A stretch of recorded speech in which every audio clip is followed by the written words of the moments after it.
Important ಆಗಿರ್ತಕ್ಕಂತಹ ವಿಷಯ. ಈ ಒಂದು ಜೀವಿಗಳ ವಿಧಗಳು ಅಂದ್ರೆ ಇಲ್ಲಿ ಜೀವಿಗಳನ್ನ ಎರಡು ವಿಧಗಳಾಗಿ ವಿಂಗಡಿಸ್ತಕ್ಕಂಥ ನೋಡ್ತೀವಿ. ಮೊದಲನೇದು ಏಕಕೋಶೀಯ ಜೀವಿಗಳು, ಎರಡನೆಯದು ಬಹುಕೋಶೀಯ ಜೀವಿಗಳು.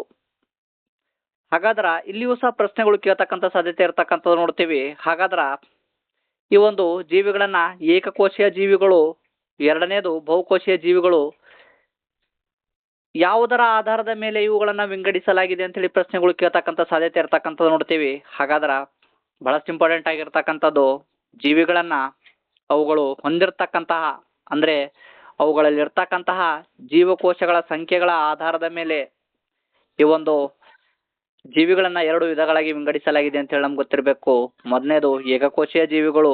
ಏಕಕೋಶೀಯ ಜೀವಿಗಳು ಅಂದ್ರೆ ಬಹಳಷ್ಟು ಇಂಪಾರ್ಟೆಂಟ್ ಆಗಿರ್ತಕ್ಕಂಥದ್ದು ಕೇವಲ ಒಂದು ಜೀವಕೋಶವೇ ಇಡೀ ಜೀವಿಯಾಗಿ ಕಾರ್ಯನಿರ್ವಹಿಸುತ್ತಿದ್ದರೆ ಅದನ್ನ ಏನೆಂದು ಕರೆಯುತ್ತಾರೆ ಅಂದ್ರೆ ಏಕಕೋಶೀಯ ಜೀವಿಗಳು. ಅಂದ್ರೆ ಒಂದೇ ಒಂದು ಜೀವಕೋಶವನ್ನ ಹೊಂದಿದ್ರೆ ಅಂತಹ ಜೀವಿಗಳನ್ನ ಏಕಕೋಶೀಯ ಜೀವಿಗಳು ಅಂತೇಳಿ ಕರೀತಕ್ಕಂಥದ್ದು. ಇದರ ಮೇಲೆಯೂ ಸಹ ಟಿಇಟಿನಲ್ಲಿ ಪ್ರಶ್ನೆಗಳು ಕೇಳಿರ್ತಕ್ಕಂಥ ನೋಡ್ತೀವಿ. ಅದೇ ರೀತಿಯಾಗಿ ಕರ್ನಾಟಕದಲ್ಲಿ ನಡೀತಕ್ಕಂತಹ ಸ್ಪರ್ಧಾತ್ಮಕ ಪರೀಕ್ಷೆಯಲ್ಲಿ ಕೇಳಿರ್ತಕ್ಕಂಥ ನೋಡ್ತೀವಿ. ನೀವು ಹಿಂದಿನ ಪ್ರಶ್ನೆ ಪತ್ರಿಕೆನ ತೆಗೆದು ನೋಡ್ಬೋದು. ಟಿಇಟಿನಲ್ಲಿ ಒಂದು ಪ್ರಶ್ನೆಯನ್ನ ಕೇಳಿರ್ತಕ್ಕಂಥ ನೋಡ್ತೀವಿ, ಏಕಕೋಶೀಯ ಜೀವಿಗಳಿಗೆ ಉದಾಹರಣೆ. ಹಾಗಾದ್ರ ಏಕಕೋಶೀಯ ಜೀವಿಗಳಿಗೆ ಉದಾಹರಣೆ ಯಾವುದು ಅಂದಾಗ ಅಮೀಬಾ, ಪ್ಯಾರಾಮಿಸಿಯಂ, ಬ್ಯಾಕ್ಟೀರಿಯಾ.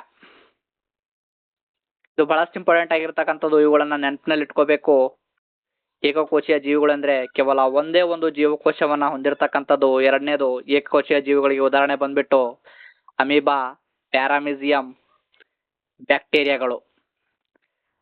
ಅದೇ ರೀತಿಯಾಗಿ ಬಹುಕೋಶೀಯ ಜೀವಿಗಳು. ಬಹುಕೋಶೀಯ ಜೀವಿಗಳು ಅಂದ್ರೆ ಅನೇಕ ಜೀವಕೋಶಗಳು ಗುಂಪಾಗಿ ವಿವಿಧ ಅಂಗಾಂಶ ಮತ್ತು ಅಂಗಗಳನ್ನ ರೂಪಿಸುತ್ತವೆ. ಇವುಗಳನ್ನೇ ಏನೆಂದು ಕರೆಯುತ್ತಾರೆ ಅಂದ್ರೆ ಬಹುಕೋಶೀಯ ಜೀವಿಗಳು. ಉದಾಹರಣೆಗೆ ಶಿಲೀಂಧ್ರಗಳು, ಸಸ್ಯಗಳು ಮತ್ತು ಪ್ರಾಣಿಗಳು.